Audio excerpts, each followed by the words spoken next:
Hey, what's going on, everybody? It's Brendan Hauser with EVOQ Bike. Alex Kirsch from Lidl-Trek is on today, and this might be one of the most detailed training podcasts we've had.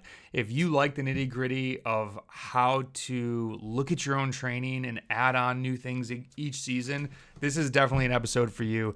We talk about fine-tuning into race shape. We talk about torque training, strength training, what he's doing in the gym. Has he done heat training, monuments, nutrition, the Grand Tours? He's been in all three. The feelings that he has and how he uses that within each training session to prepare for racing. We definitely get one of his favorite workouts. I mean, it's just there's just a wealth of knowledge in this. Alex, this was incredible. Thank you so much for doing this. Everybody, check out the blog if you need more help with training articles. Hit us up if you have questions. And good luck with your training and racing. We'll talk to you soon. See ya. Let's actually start with the most basic question for, we're just going to kind of roll into this thing. Who is Alex Kirsch? And tell us a little bit about yourself as a rider.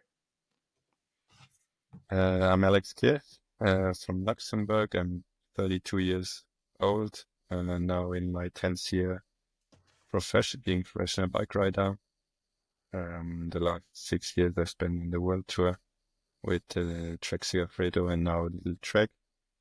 And especially the last years I got more into being road captain and being part of the lead-out trains for Mass and sometimes also Jonathan Milan, but mostly Mass. The last years was heavily focused around the Spring Classics and then Grand Tour. You've been in all three Grand Tours. What's your favorite? That's a good question. I think obviously you have to name the Tour de France as it's just the hardest, the most stressful, and then the most spectators along the road, and it's really the pinnacle of the sport. Nonetheless, I also enjoyed really the other Grand Tours because of all the other things that it's a bit less stressful and beautiful in a different way. Yeah, they're all amazing to watch. I can only imagine riding and racing them. I think everyone would choose either the Giro or the Vuelta, but then again, the Tour is also connected a bit to being part of the best riders. So it usually comes down to the strongest selection. So it's also it kind of shows you belong to the top level within your team, within the band. So yeah. Is there too much fanfare? Like, does that get tiring? I mean, I'm sure it's like tiring, but at some point you're like, man, I just wish I was at the Vuelta where there were way less people and way less fans on the road and just less chaos. Or is that just part of the excitement? Yeah, it's definitely part of it, but yeah, you can't really compare everyone. Yeah, you can only get a feeling of what the tour means if you did your stuff. It's way more stressful, more more pressure also from the sponsors, from each rider. You can't do a mistake for not only the leaders but also. Did you watch that series Unchained on Netflix? Yeah, I did. Was that pretty accurate? Yeah, I think they show a bit too much the crashes and so on, but I think yes, many riders say it's a bit too much. It's not how it is in reality, but I believe for the general public, it gives a pretty good insight into what cycling is. Yeah, I think the most interesting thing from that was like even understanding the interplay between the French teams. Obviously, there's how they all look at each other and how they battle and what it means on their home roads. And it was interesting, but I figured there had to be a little bit extra hype for Netflix flair, we'll say. But yeah, I okay. think this got a bit overplayed because I guess they needed to create stories within the big story. But of course, you also I think there's rivalry between the French teams, but also of course you can try to compare yourself to your closest opponents. So for a low level World Tour team or maybe lower budget World Tour team can't compare himself to the top three in the World Tour ranking, for example. So Mm-hmm. obviously you try to compare your performance to Mm-hmm. the teams that are similar to here. Mm-hmm. Fair enough. So, for context, we're recording this November 11th. This probably won't post until January. So, I'm curious, you're coming back from your season break. You're obviously looking forward to 2025. What are the next couple months going to be like? So, the rest of November and December in terms of training, where's your mind at? What are you thinking about? What are you focusing on? Yeah, coming back from now a couple of weeks off. The first weeks are all about getting just back into a training regime. Um, Not too quick. Um, just especially the first 2 weeks are just getting back to running, back to the gym routine, and then slowly increasing the time spent on the bike. Um, for me personally, the last years were always similar because of the focus on the Spring Classic. You get a time schedule towards towards beginning of March. That's yeah, from all March until early April. It's the time frame where you have to be in the best shape.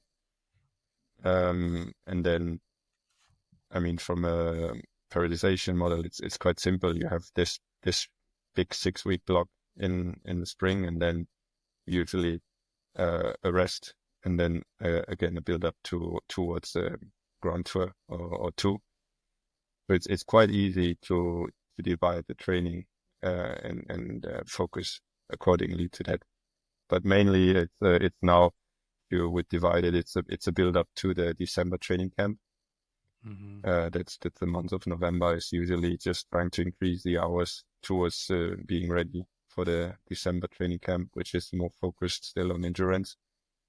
And then you have the Christmas period, basically 2 to 3 weeks between the two training camps.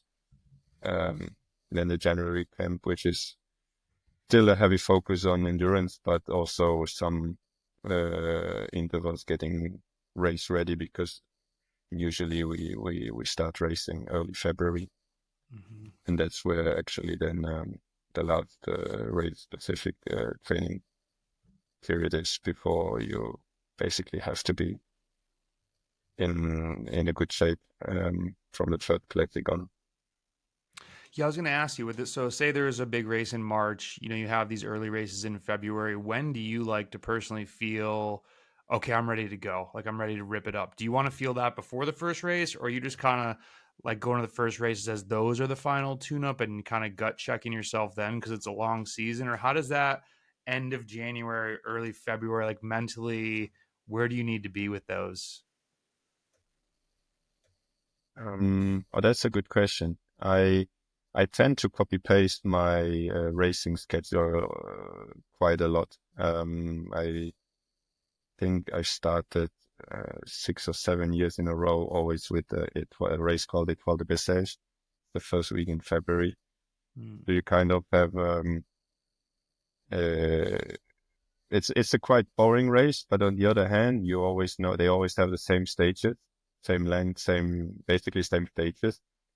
So it's if you do them year after year, you get a good feeling of where you are compared to the year Mm. before, and it's kind of always well, you get to check where you are in December, get to work towards January camp, and then you have again a reference of where you are, and then basically it's 1 week or 10 days to the first race, which you know already from the past.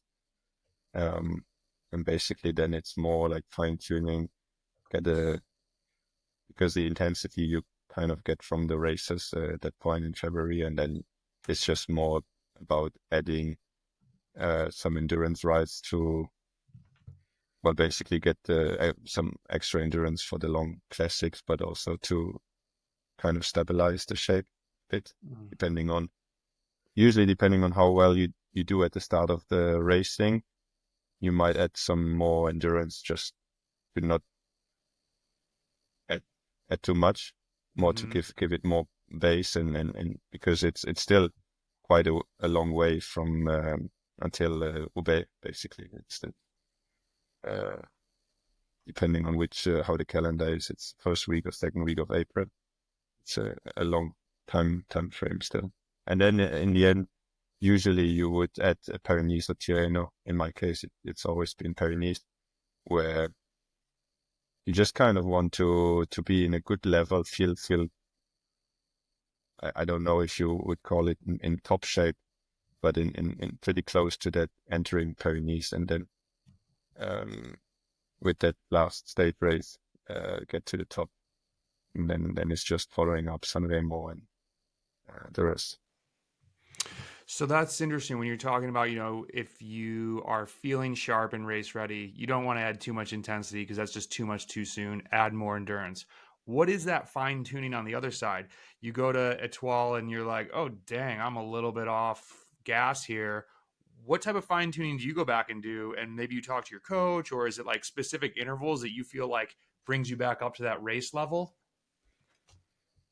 That's it's a lot of experience and just feeling how it is. And sometimes you might, at least I always feel like I'm a bit struggling in the stage, and then the week later I feel really strongly.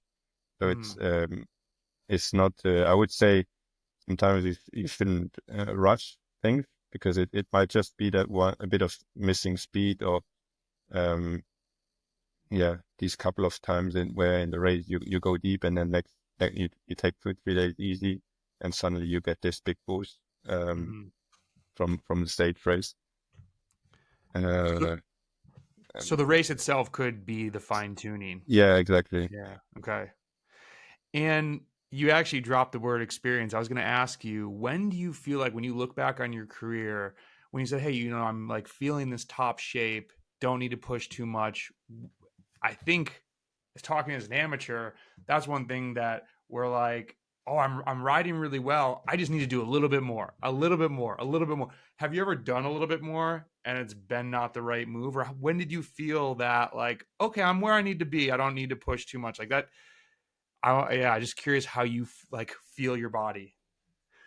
Yeah, I would say actually every time I tried to do a little bit more, it went backwards. So it's Okay. it's one. I would say it tends to be the same rule for almost everyone.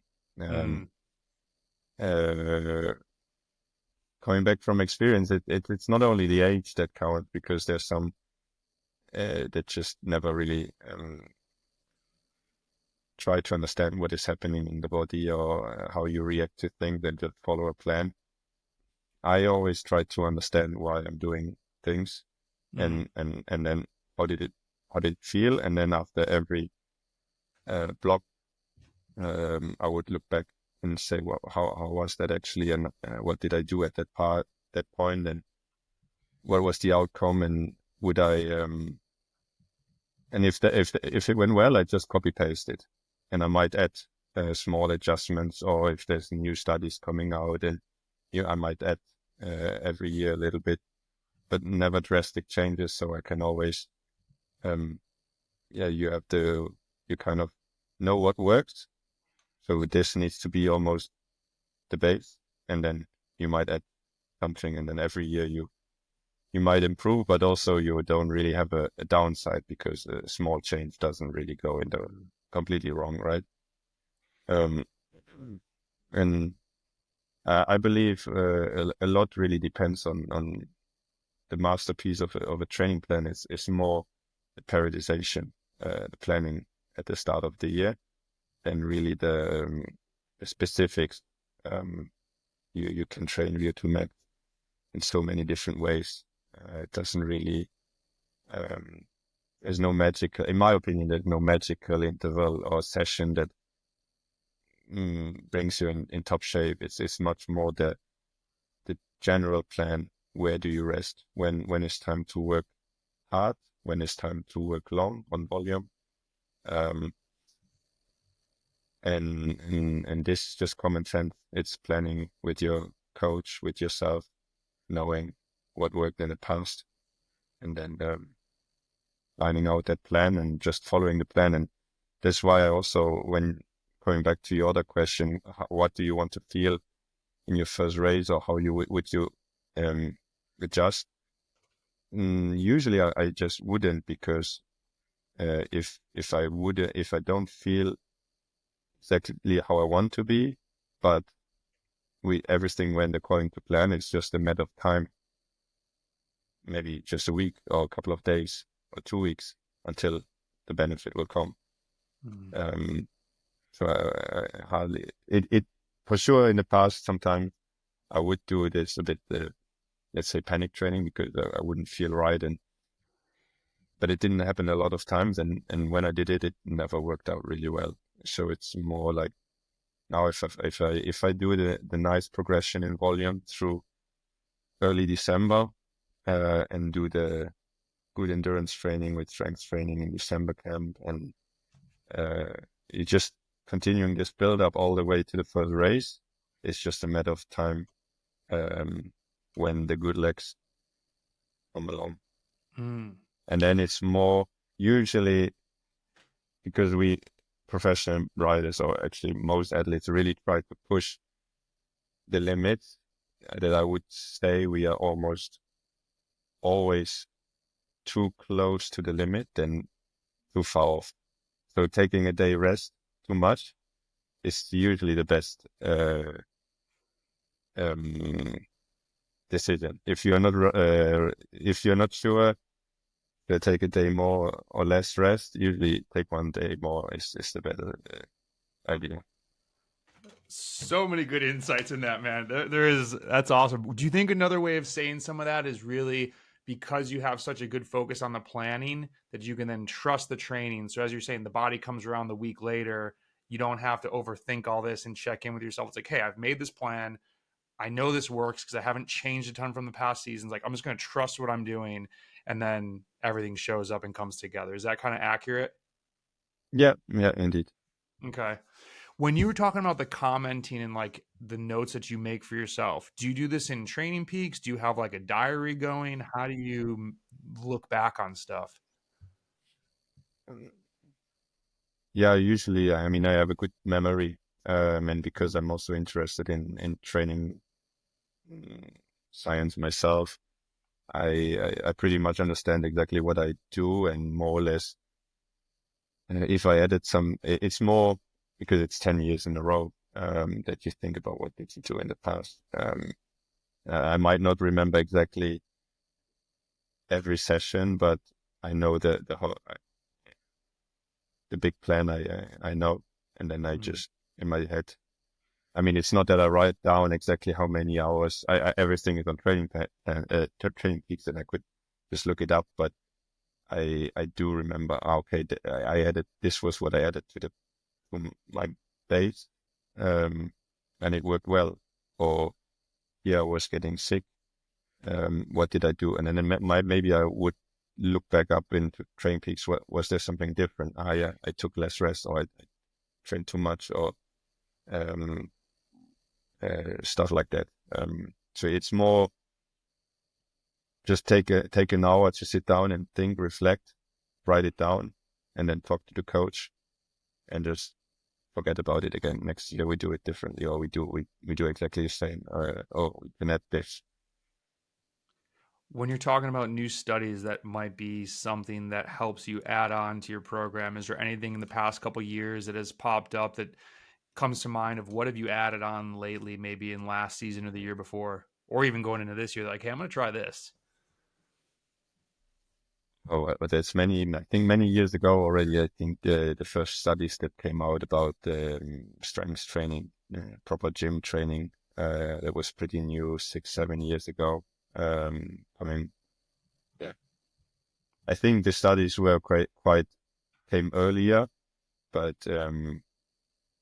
now I would say gym training is really a big part of cycling, professional cycling. Um, but that was something I tried to implement a couple of years ago, and then every year a little bit more. Whereas now I'm at a point where I do it all year round.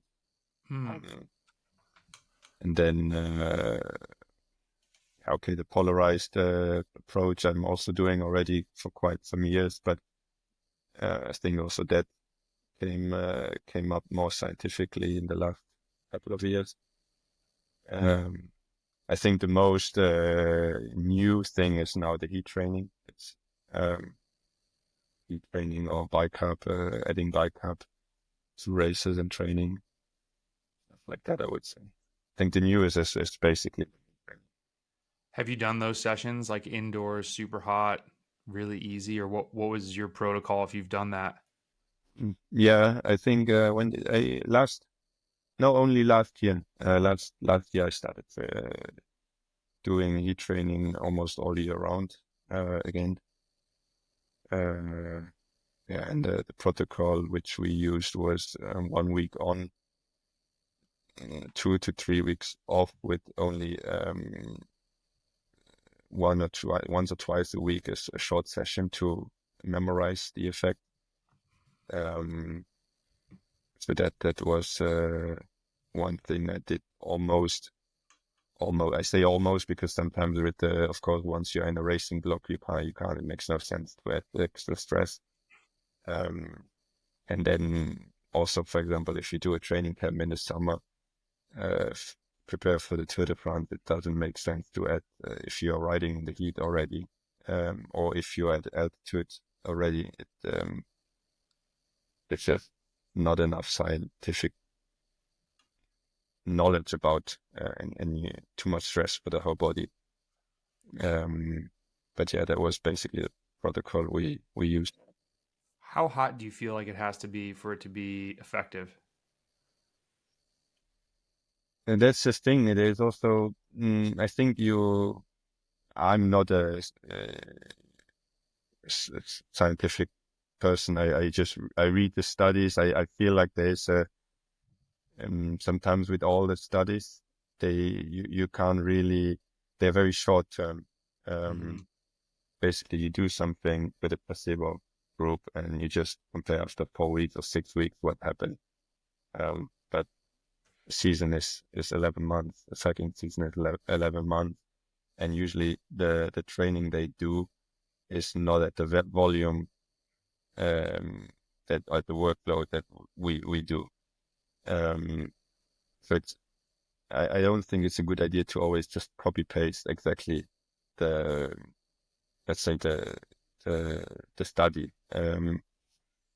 What we did is basically just get to 45 minutes on so there's actually a couple of options which I like, that at least is riding and then going to the sauna, just doing a normal training and going in the sauna, or take a hot bath depending on what is available, like training camp or at home. Maybe you might have a bath, take a hot bath for 20 minutes or half an hour, or just finish a training session on the home trainer for 45 minutes, which is also, in the end, you also need to see how much effort does it take to do that one session, and so how much stress does it put on. And for example, it's quite easy to implement during the winter if it's raining and cold outside, and you do 3 hours because it's cold, and then you finish off with 45 minutes on the home trainer. So you warm up from the cold outside, and you get an extra 45 minutes to 1 hour of training done. So it can implement your training also.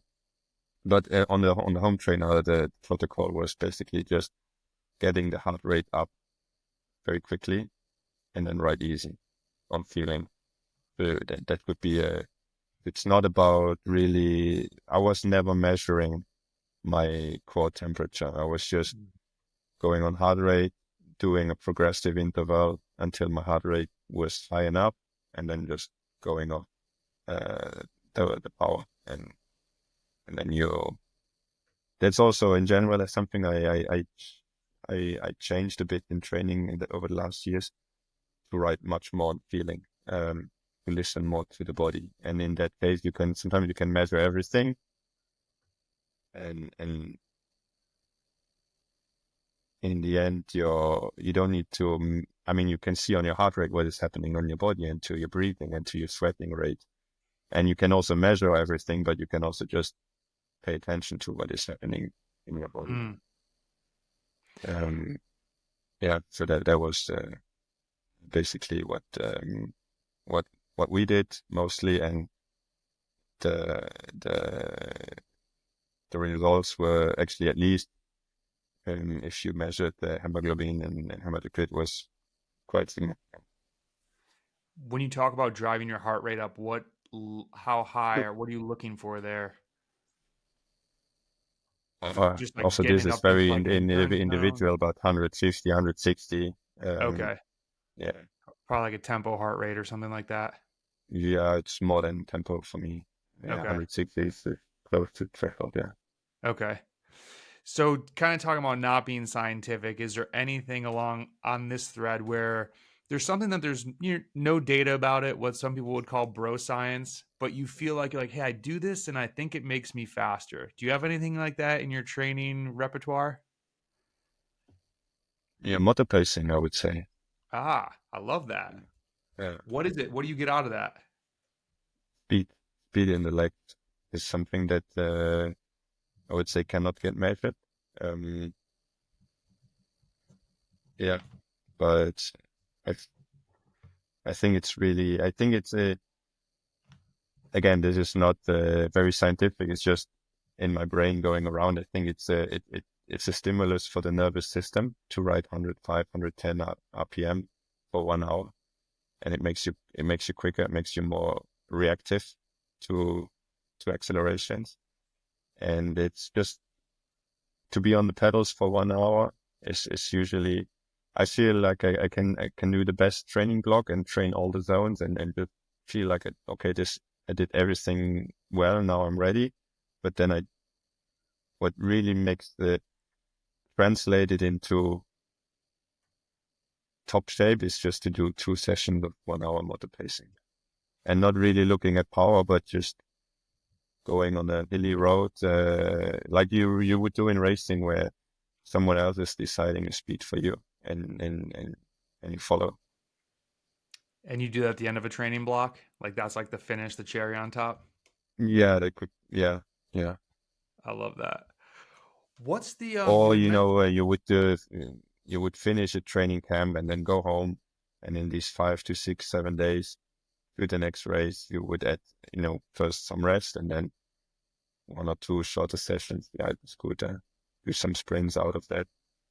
Um, who's your favorite Especially, scooter for example, driver? sprint training is something that it's very hard to simulate, because if you want to stimulate a proper sprint like in a race, you would basically need to ride hard for 1 or 2 kilometers and then increase the speed all the way to almost 60 k's an hour, because that gives you also a different torque uh, when you sprint, because well, different gear already, different speed, different cadence to start with, and then different heart rate.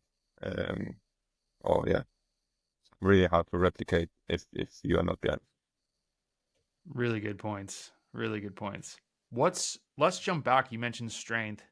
What are you doing in the gym most often, or what are your favorite lifts that you feel like translates to being a faster cyclist? Basically, it comes down to squats. Um, Mm. yeah, just squat, deadlifts, but more to, let's say, the main session is always going to be a good warm up at core stability, mobility, um, and then main session squats, and some deadlifts.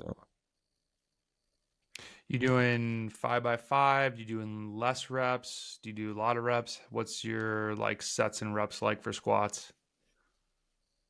In general, well, first there's of course periodization also Okay. in the gym. Um, First, yeah, starting with adaptation. That's usually, in the end, it's more focused on the technique again, get a good movement, get the tendons and the muscles used to that movement again, and um, with maybe 10 reps, 3 sets. Mm. Also there again, it's more on the feeling, when sometimes it takes only 3 sessions, 4 sessions, and then you feel like, okay, now I can start training. Mm. And then it's more like a strength build, with 8 reps. I tend to do them fast, explosive, 6 to 8 reps, 3 sets, 4 sets, up to a point where I reach. I measure the speed, so I try to stay in a range of speed, which is around 1 meter per second, if you're used to measure. And then when I can do it my own weight in 1 meter per second, I go down to max strength. So 5 reps, 3 to 4 sets, and then this I keep as long as I can until there's a time where we reach the, let's say, 10 days out from the first classics. I stop, because then it's basically only racing, and unfortunately, there's no time to add a gym session in between. And then, like I said before, you would take maybe a week rest, start again, maybe, basically the same build-up, just shorter, because in the end, you maybe only need 2 sessions of adaptation, 3, 4 sessions build-up, and then again, max strength until the next big race. And then, ideally, science says now that if once you reach your max strength and you can add a session every 10 days, you can hang on for quite a while on the level. Do you always keep about 10 days between the last lift and a race, or do you ever lift a little bit beforehand, or is there not time, or how does that play out? Really depends a bit on the racing schedule, but especially over the last 2 years, I really try to keep it as long as possible and restart as early as possible, because it gives me it was really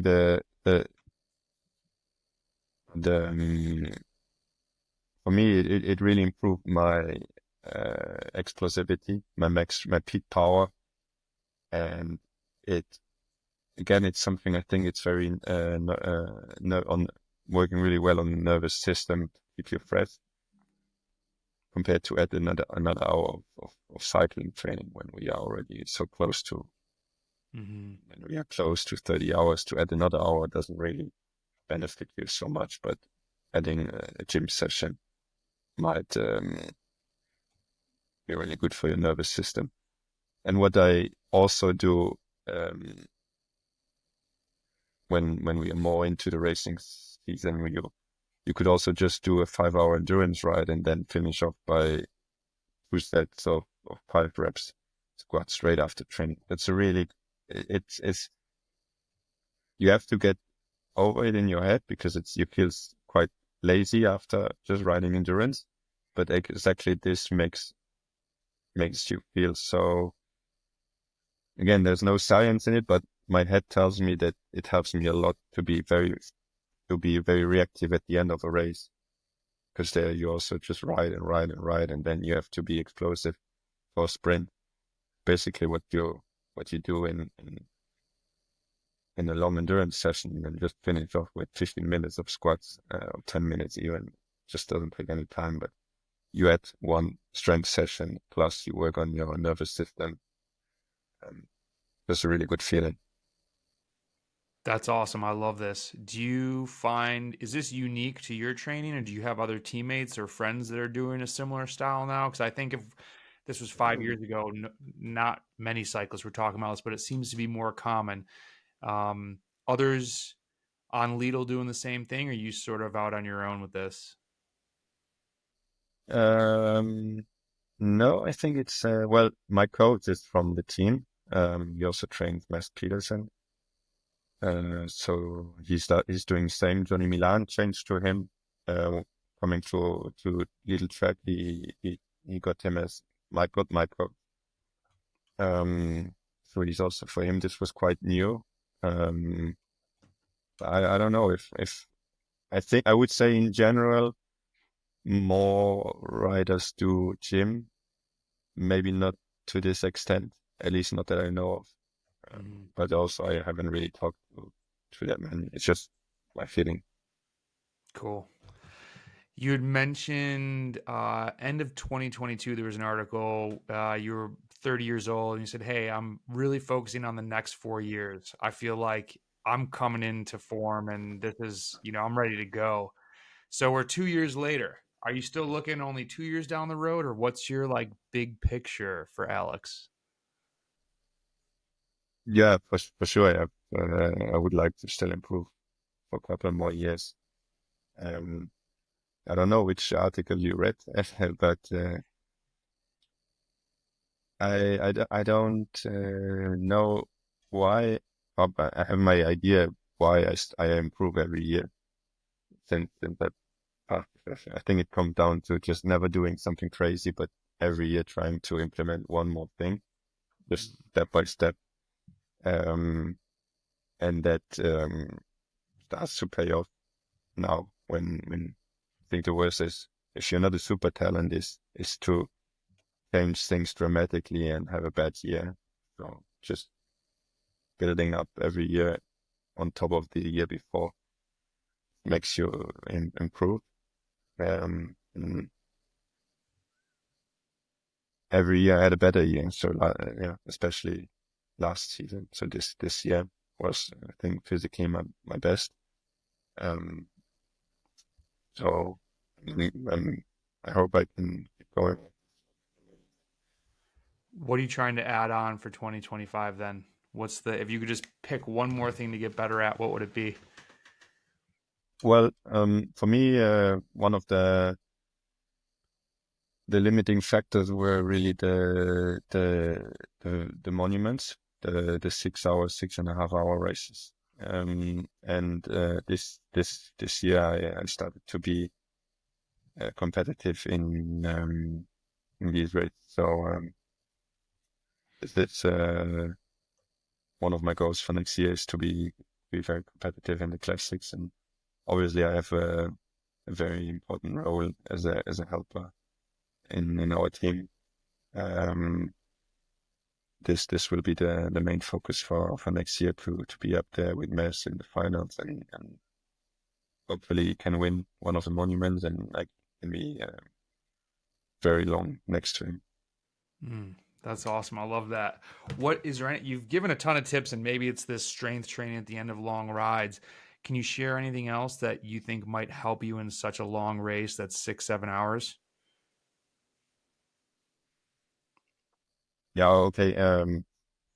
Actually, this is something I forgot to mention before with what changed is also nutrition. Um, Mm, now with the amount of carbs we're able to eat, makes it a bit easier. But I mean, in the end, it also it's a bit old school, but endurance also builds over time, um, and some do it quicker, and we tend to forget um, because of guys like Hamko that just hit the ground running straight away and just are so strong that you know, we kind of I mean. One of the questions was also about Pogacar, why he was so strong this year, and he mentioned in one or in a couple of interviews that well, it's only normal because you keep improving. You're still that he's still young, and every Grand Tour you do, every big race you do, every basically year of training, you kind of improve. You get better endurance, you get better, more efficient. Um, so it's not really a surprise that and some might be a bit more talented and have a better endurance straight away.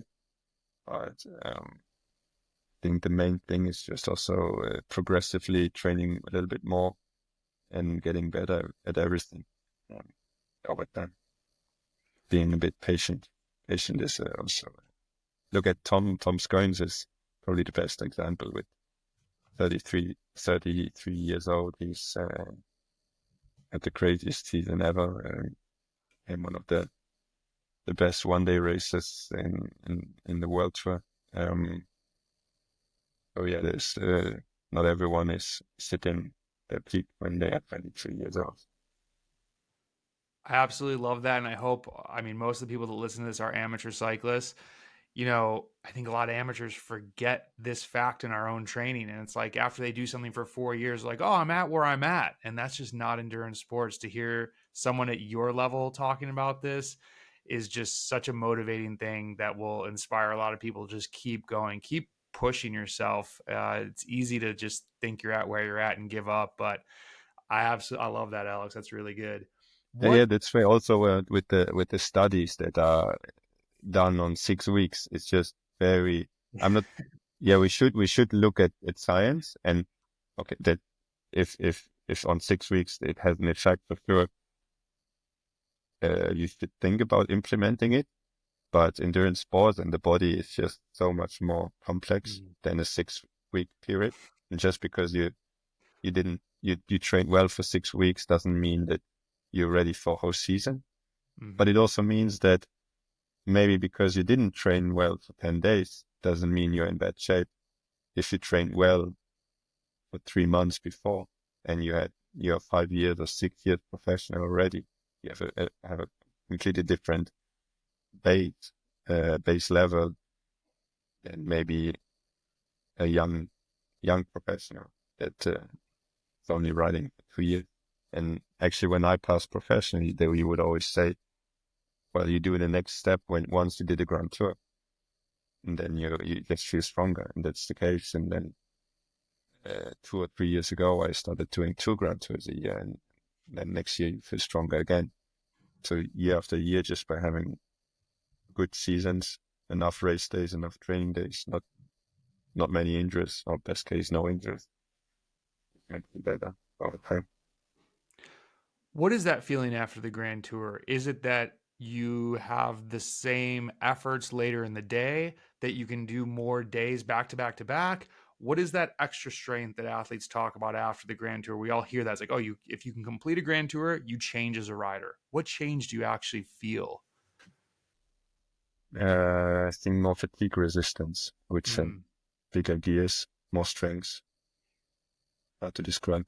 I don't know if something really changes in your VO2 max, so I wouldn't say so. I don't think your limits are a lot higher.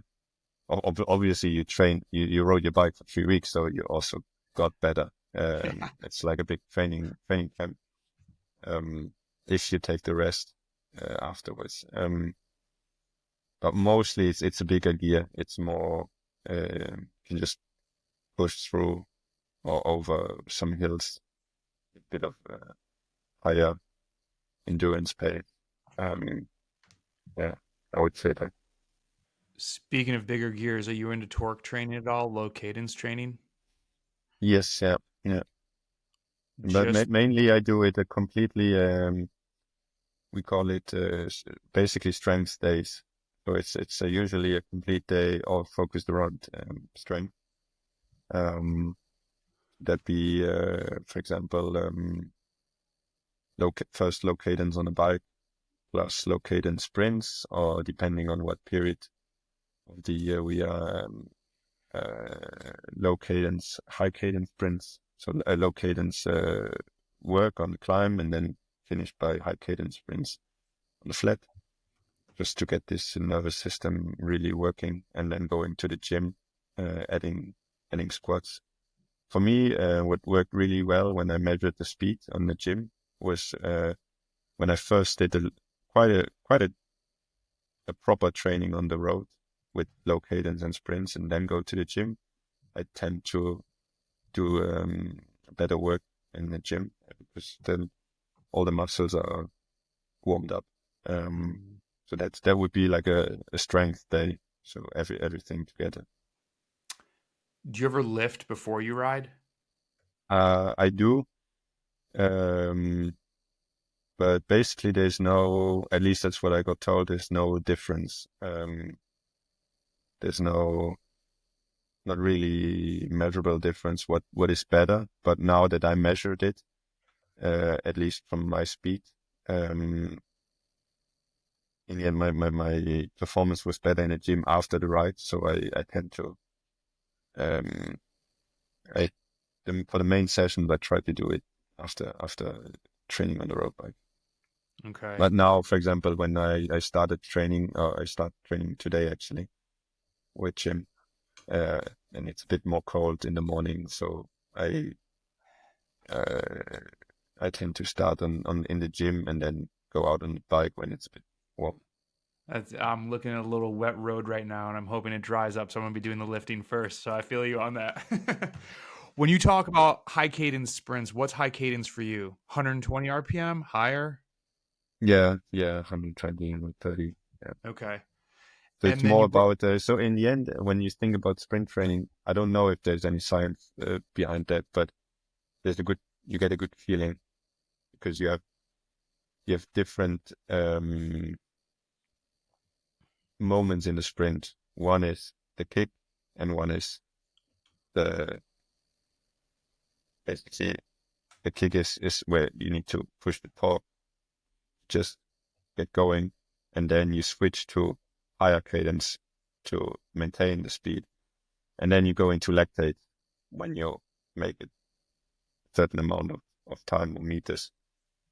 And that's what we try to replicate in training also. So first you would work on the torque to get the first um, step. That would be more like low cadence sprints.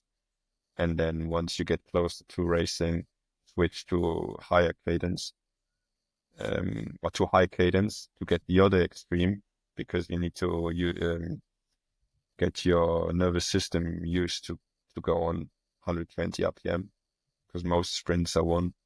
Okay, my job as a lead out rider, you don't really go into that high cadence, but for mass, for example, you need to reach around 120 RPM uh, in a sprint on high watts speed, and this you need to train on your nervous system, and and then really when you're almost a week or 2 weeks to the race, when we do lead out trainings, for example, then you go also into that lactate mode where you do it 200, 150-meter sprints. But usually, just if you want to work on the, at least that's what we do on the talk or on the cadence.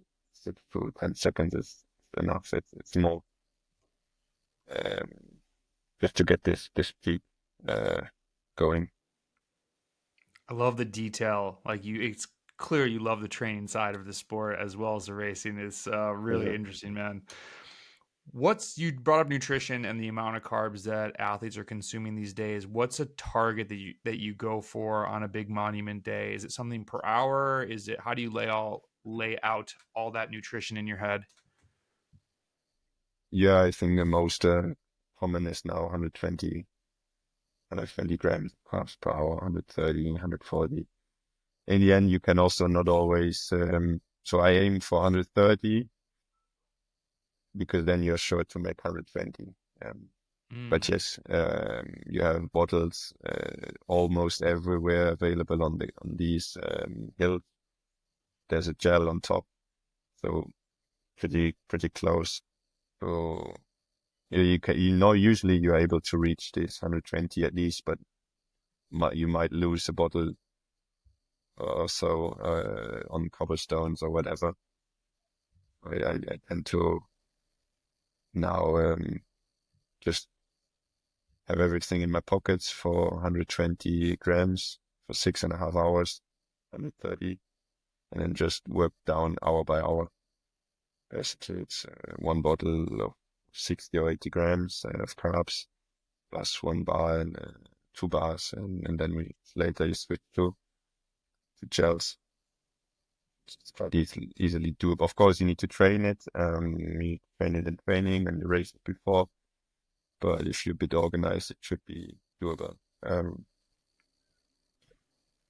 What are you doing on a 5 hour endurance day for nutrition? Depends on the weather. Depends on the shape. Um, I I say weather because if, for example, in the winter and your efficiency is still not so good, but it's also cold and a bit rainy, I don't think it's very smart to go low or that low because it has an effect on your immune system. If you get sick, you lose more days than the benefit of going a bit more lower. But that would be like, let's say 60 to 90 grams. Any supplements that you take? Yeah, the usual multivitamin, vitamin C in the winter, vitamin D. I think it's quite important depending on your personal iron levels. Iron would be a good idea. Beta-alanine a couple of times for D is important.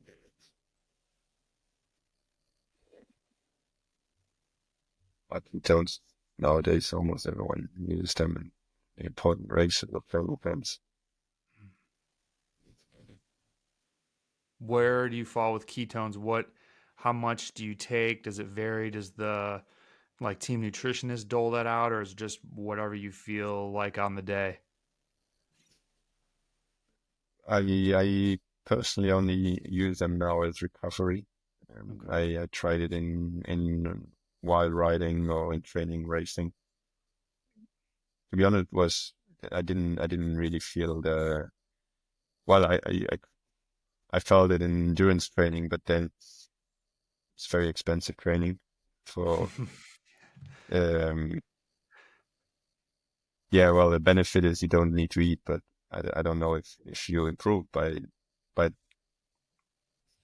um by just taking ketones, and because you would need to eat if you don't take Mhm. if you wouldn't take those. So I stopped doing that, and racing actually everyone stopped now because just the races start so early, it's so aggressive, and with ketones you are kind of blocked a little bit, and that was also, I think, when that came out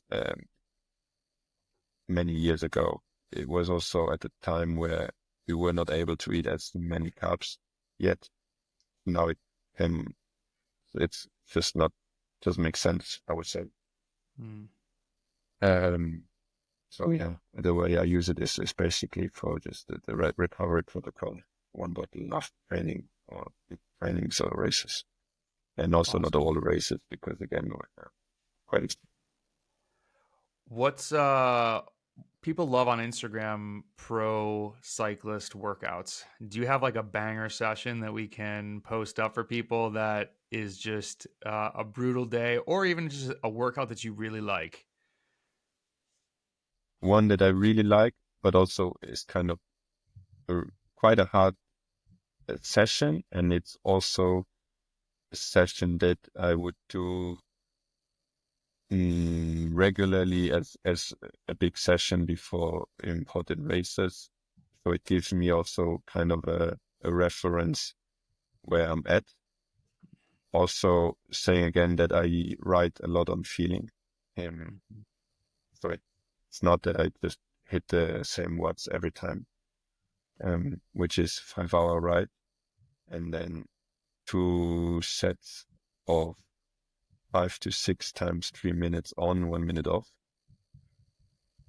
Um, with around, the idea is to be around threshold, high threshold in the 3 minutes. So the idea is basically you write a little bit about above threshold in these 3 minutes with 1 minute rest. So in the end, you get around 18, 19, 20 minutes around threshold. This twice, so two sets of these. And then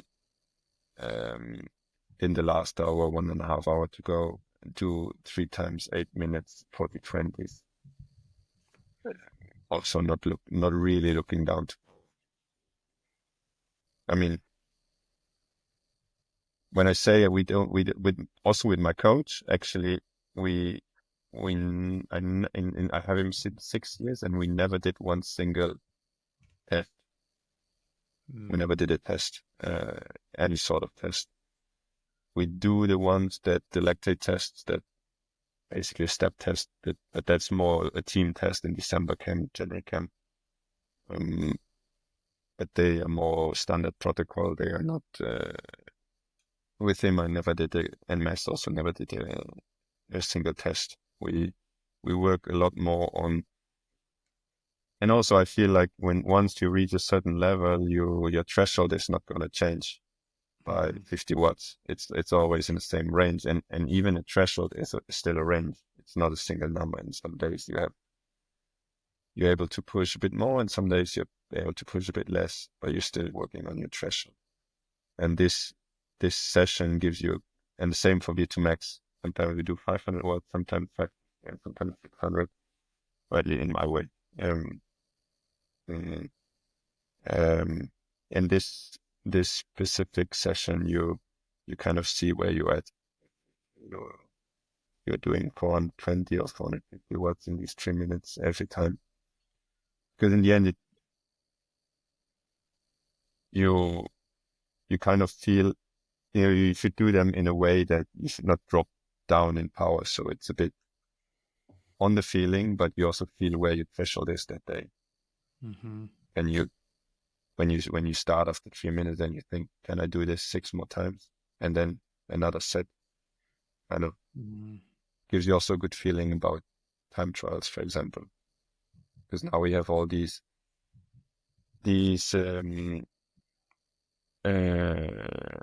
softwares that calculate our pacing and so on, but in the end, and they are working really well. But there's always an estimation, and the estimation is your power output. And you can deduct your power output out of former performances, but you don't know how it is that day. Maybe you can break your record, or maybe you can't. Maybe you ride 20 watts below your record. And this session also gives you a really good feeling to get straight away a feeling of what your threshold is that day, or what you can sustain for quite a while. And then coming back to, for example, racing or time trials, when the performance guy calculates your pacing strategy for a time trial and says, okay, today you're gonna go for 440 watts.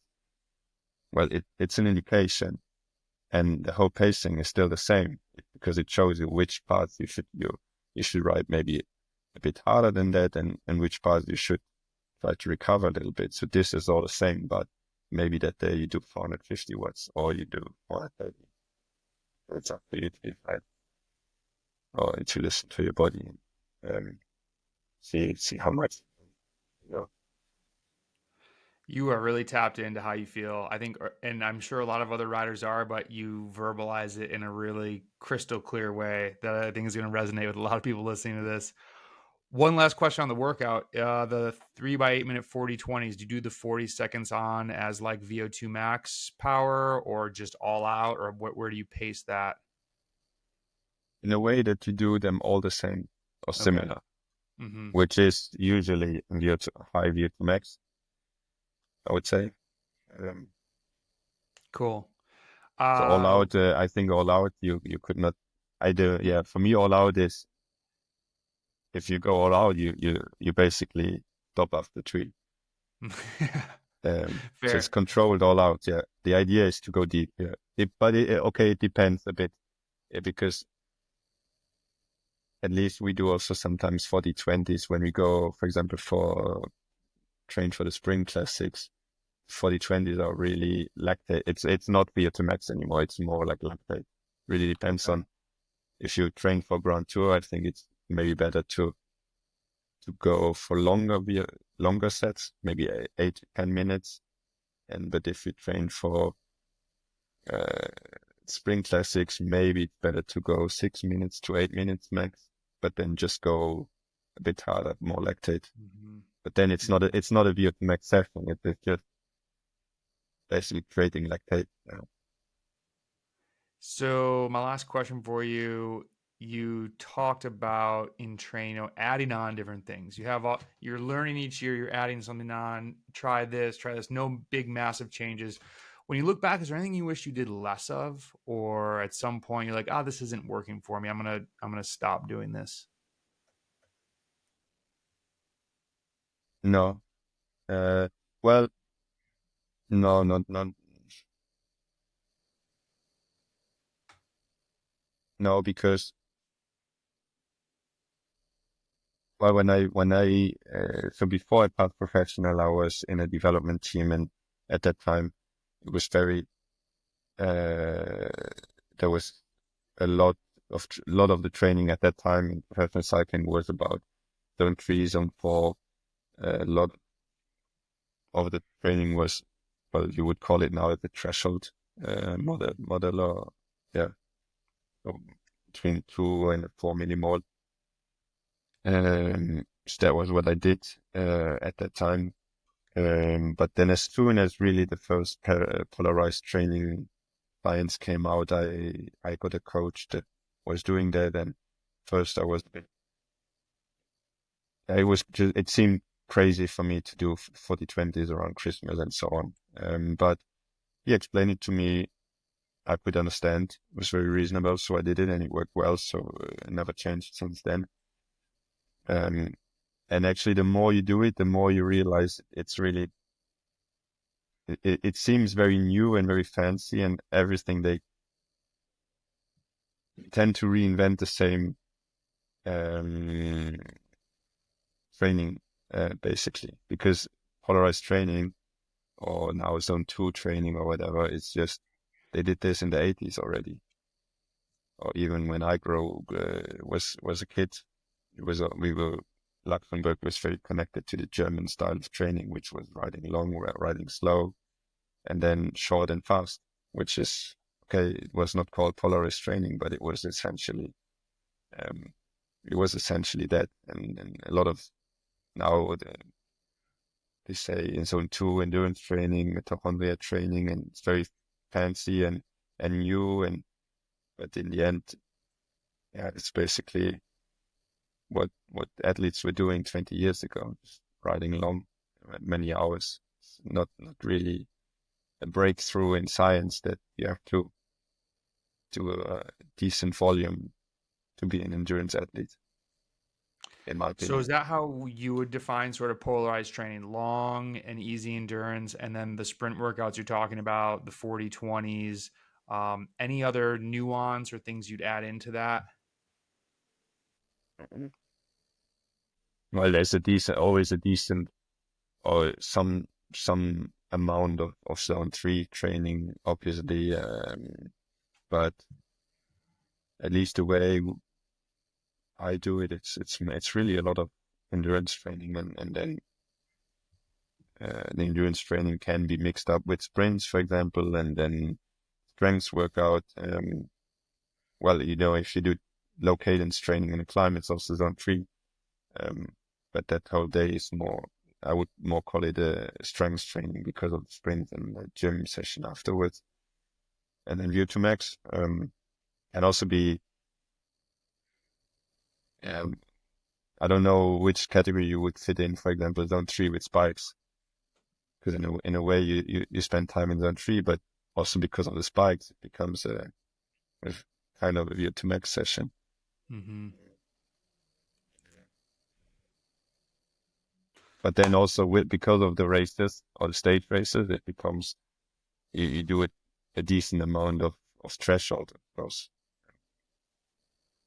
This is awesome, man. I really appreciate you doing this, Alex. This is great to get the in-depth responses from someone at your level, and just I think people are really going to appreciate how much you think about training and how well you verbalize kind of your thought process and putting things together. So the we connect on Instagram. I'll put your link for your profile there. Do you you're on Strava, I'm assuming, and do you have any other social media Yes, accounts that people can follow you on?